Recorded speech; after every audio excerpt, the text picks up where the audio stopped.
అందరికీ నమస్కారం. ఈరోజు ఆంధ్రప్రదేశ్లో ఎక్కడ ఏ సమస్య ఉన్నా ప్రతి ఒక్క సమస్య ఉన్న ప్రజలు, ఆ వర్గాల యొక్క ప్రజలు ఈ సమస్యని మరీ ముఖ్యంగా ఎవరు చెప్పుకుంటే మనకు న్యాయం జరుగుద్ది అంటే deputy chief minister Pawan Kalyan గారికి చెప్పుకోవాలని అన్ని వర్గాల ప్రజలు కూడా ఆలోచిస్తూ ఉన్నారు. ఎందుకంటే ఆయన చెప్తే తొందరగా రియాక్ట్ అవుతాడు. ప్రజా సమస్యల పట్ల ఆయన రియాక్ట్ అయినంత తొందరగా ఎవరు కూడా రియాక్ట్ కారు.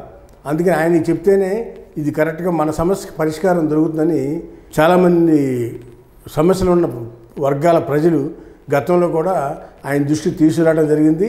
ఆ సందర్భంగా ఆ సమస్య పరిష్కారం కూడా కనుగొనడం జరిగింది పవన్ కళ్యాణ్ గారు. మరీ ముఖ్యంగా ఇటీవల ఒక యువ రైతు శ్రీ సత్యసాయిబాబా జిల్లా పరిగి మండలం శాసనకోట గ్రామానికి చెందిన నవీన్ కుమార్ రెడ్డి అని ఒక వ్యవసాయదారుడు తనకున్న ఎడ్ల బండి మీద శాసనకోట గ్రామం నుంచి తాడేపల్లి దగ్గర ఉన్న పవన్ కళ్యాణ్ గారి ఆఫీస్ వరకు కూడా ఎడ్ల బండి మీద ఆయన బయలుదేరి వస్తూ ఉన్నాడు. ఈ సందర్భంగా కొంతమంది మిత్రులు ఆయనతో మాట్లాడితే ఆయన ఏం చెప్పాడంటే, దేశానికి వెన్నుముక రైతు, అందులో ఏమాత్రం డౌట్ లేదు, దేశానికి వెన్నుముక రైతే. రైతు అన్నం పంటలు పండించకపోతే ప్రజలకి తిండి కూడా దొరకదు. భవిష్యత్తులో రాబోయే రోజుల్లో వ్యవసాయానికి రాష్ట్ర ప్రభుత్వాలు కానీ కేంద్ర ప్రభుత్వాలు కానీ ఇవాళ ఇచ్చే ప్రోత్సాహాలు సరిపోవట్లేదు. మరీ ముఖ్యంగా పరిశ్రమలకు ఎలా అయితే రాయితీలు ఇస్తున్నారో వ్యవసాయానికి కూడా ఆ విధంగా సహాయం చేయాలి. సహాయం చేయకపోతే రైతులకి వాళ్ళు పండించే పంటలకు గిట్టుబాటు ధర కలగట్లేదు. దానివల్ల రైతులంతా కూడా వ్యవసాయం దండగానే పరిస్థితికి వచ్చేసారు. ఇవాళ ఒక 10 ఎకరాలు ఉన్న వ్యవసాయం చేసుకునే రైతుకి పిల్లనివ్వటానికి కూడా ఎవరో కూడా సిద్ధంగా లేరు.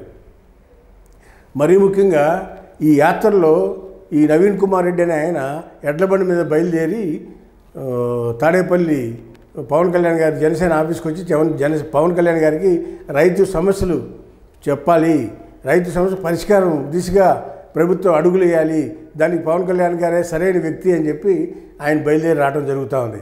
ఈ సందర్భంగా నవీన్ కుమార్ రెడ్డి మాట్లాడుతూ వ్యవసాయం చేసే వ్యవసాయదారులందరికీ, చిన్న సన్నకారు రైతులందరికీ కూడా ప్రభుత్వం ప్రోత్సాహకాలు ఇవ్వాలని చెప్పి కోరుతూ ఉన్నారు ప్రభుత్వాన్ని.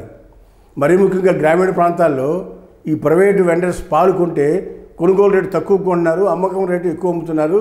పాడి పరిశ్రమ మీద కూడా ఆధారపడి జీవిస్తామంటే పాలు గ్రామీణ ప్రాంతాల్లో పాలు ధరలు తక్కువ కొంటున్నారు, మనం కొనుక్కోవాలంటేనేమో ఎక్కువ రేటు పెట్టి కొనుక్కోవాల్సి వస్తుంది అని చెప్పి ఈ సందర్భంగా నవీన్ కుమార్ రెడ్డి మాట్లాడటం జరుగుతూ ఉంది.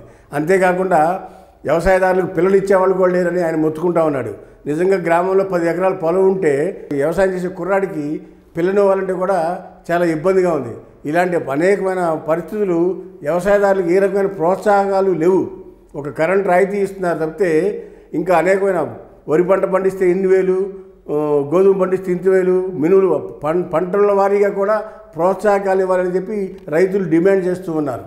ఈ రైతు నవీన్ కుమార్ రెడ్డి అనే రైతు ఈ రైతులు ఉన్న సమస్యలన్నింటినీ కూడా ఒక అర్జీ ద్వారా పవన్ కళ్యాణ్ గారికి చెప్పి ఆయనకి సమర్పించాలని చెప్పి ఆయన బయలుదేరి యాత్ర చేస్తున్నాడు. రోజుకు 30 కిలోమీటర్ల చొప్పున ఈ రైతు ఎడ్ల బండి యాత్ర చేస్తున్నాడు. దీనికి ఒక ఫార్ములా 77 అని చెప్పి పేరు కూడా పెట్టి ఈయన యాత్ర చేయటం చాలా ఒక రకంగా అభినందించదగ్గ పని. ఒక రకంగా రైతు సమస్యల పట్ల కుర్రాడికి కలిగిన ఆలోచనని అందరూ కూడా హర్షిస్తున్నారు. రైతుల మీద ఒక మెమోరాండం గవర్నమెంట్కి ఇవ్వాలి, అది ఎడ్ల బండి మీద వెళ్ళి రైతు సమస్యల్ని ప్రభుత్వం దృష్టికి తీసుకురావటం చాలా హర్షించదగ్గది. మరి పవన్ కళ్యాణ్ గారు ఏం చేస్తారనేది వేచి చూద్దాం. హాయ్ ఫ్రెండ్స్, మా ఫ్యూచర్ టుడే ఛానల్ చూస్తున్నందుకు చాలా థ్యాంక్స్. మరిన్ని లేటెస్ట్ వీడియోస్ కోసం వెంటనే సబ్స్క్రైబ్ చేయండి. అలాగే ఈ బెల్ ని కూడా రింగ్ చేసేయండి. మా లేటెస్ట్ వీడియోస్ నోటిఫికేషన్స్ అన్నీ మీ మొబైల్లో వస్తాయి. మా వీడియోస్ మీకు నచ్చితే లైక్ చేయండి, షేర్ చేయండి, నచ్చకపోతే కామెంట్ చేయండి.